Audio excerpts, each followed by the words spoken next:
Salam, selamat sore untuk kita semua. Yang saya hormati Bapak Sarul selaku dosen pengampu mata kuliah Seminar Penelitian Sosiologi, dan yang saya kasihi rekan-rekan semuanya.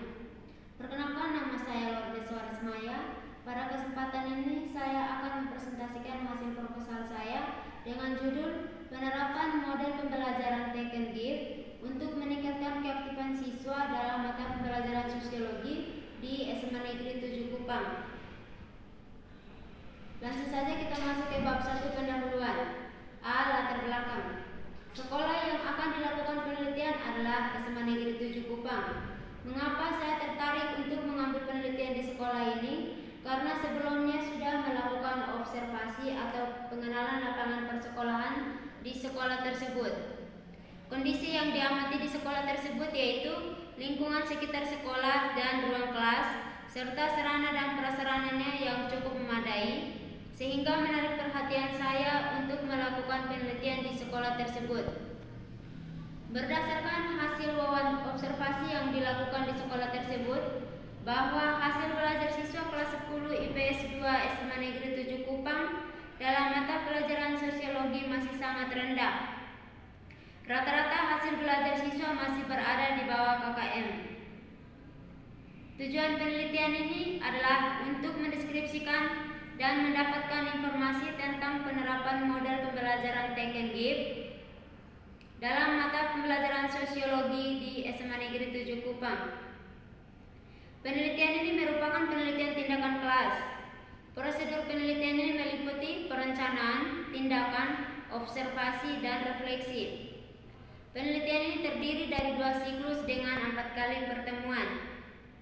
Berdasarkan hasil wawancara dengan guru bidang studi sosiologi, pada sekolah tersebut diperoleh informasi bahwa hasil belajar sosiologi siswa di kelas tersebut tergolong rendah, yaitu dengan rata-rata 5,1. Hal ini disebabkan karena siswa kurang mampu mengaitkan antara materi yang diajarkan dengan situasi nyata dalam kehidupan sehari-hari. Oleh karena itu, perlu ada pendekatan pembelajaran yang memungkinkan peserta didik untuk memahami pelajaran sehingga pengetahuan yang diperolehnya dapat bertahan lama. Dengan penerapan metode Take and Give, diharapkan mampu membantu siswa dalam memahami konsep yang mereka pelajari dan membantu mereka menemukan kaitan antara konsep.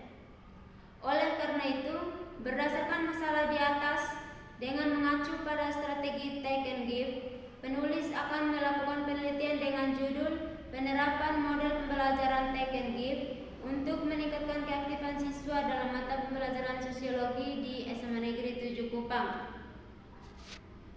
B. Identifikasi masalah. Berdasarkan latar belakang di atas, maka dapat diidentifikasi permasalahan sebagai berikut. Yang pertama, pada SMA Negeri 7 Kupang dapat dilihat bahwa model pembelajaran yang diterapkan masih bersifat konvensional dan media pembelajaran yang digunakan masih perlu untuk dikembangkan lagi, sehingga kemampuan siswa dalam memahami pelajaran dapat ditingkatkan lagi. Yang kedua, rendahnya perhatian dan konsentrasi belajar siswa selama proses pembelajaran berlangsung. C. Batasan masalah. Penulis membatasi masalah dalam penelitian ini agar tidak terlalu meluas serta menghindari kesalahpahaman, maka batasan masalahnya sebagai berikut. Yang pertama, model pembelajaran yang digunakan adalah model pembelajaran Take and Give guna meningkatkan hasil belajar siswa. Yang kedua, hasil belajar siswa yang diukur yaitu afektif, psikomotorik, dan kognitif yang diambil dari proses pembelajaran dan evaluasi belajar yang berupa tes evaluasi pada siklus 1 dan siklus 2. Yang ketiga, pengamatan dilakukan pada 25 siswa kelas 10 jurusan IPS mata pelajaran sosiologi SMA Negeri 7 Kupang. D. Rumusan masalah. Rumusan masalah yang penulis kemukakan adalah sebagai berikut. Yang pertama, bagaimana penerapan model pembelajaran Take and Give dalam materi ajar sosiologi. Yang kedua, bagaimana peningkatan hasil belajar siswa dalam materi ajar sosiologi dengan diterapkannya model pembelajaran Take and Give. E. Tujuan penelitian. Tujuan diadakannya penelitian ini adalah sebagai berikut. Yang pertama, menganalisis penerapan model pembelajaran take and give dalam pembelajaran sosiologi. Yang kedua, menganalisis peningkatan hasil belajar siswa dalam pembelajaran sosiologi dengan diterapkannya model pembelajaran take and give. F. Manfaat penelitian. Manfaat penelitian yang pertama yaitu bagi guru. Sebagai salah satu alternatif model pembelajaran yang dapat diterapkan pada mata pelajaran sosiologi dengan tujuan dapat meningkatkan kualitas belajar siswa. Yang kedua, bagi siswa, memberikan pembelajaran bagaimana menerima dan memberi kepada teman yang membutuhkan sehingga ilmu yang diperoleh dapat bermanfaat. Yang ketiga, bagi peneliti, yaitu sebagai salah satu sarana belajar sehingga ketika terjun ke dunia pendidikan sudah lebih siap menghadapi masalah-masalah pembelajaran yang ada.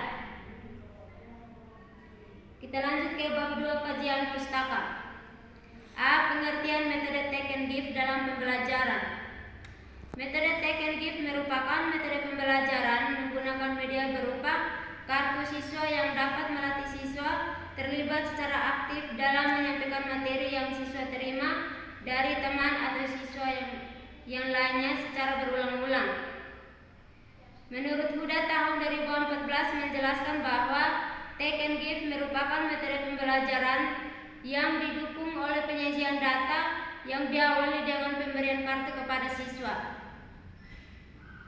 Dengan demikian, komponen penting dalam metode take and give adalah penguasaan materi melalui kartu, keterampilan bekerja berpasangan, dan sharing informasi.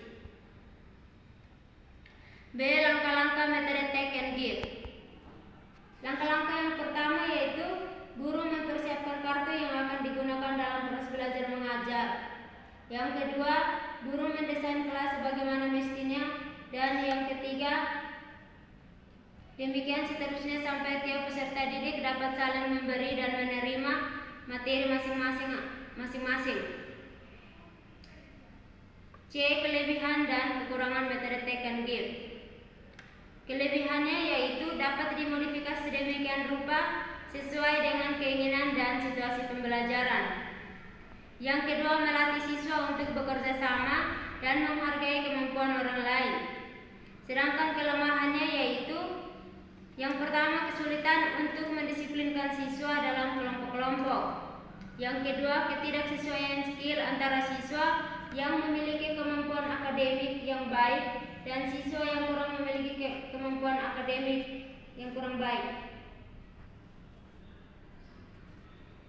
D. Keaktifan siswa.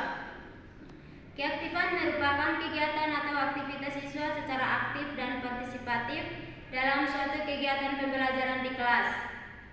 Menurut Dimyati dan Murjiono tahun 2013 berpendapat bahwa keaktifan siswa dalam pembelajaran terlihat dari beraneka ragam bentuk kegiatan fisik dan psikis.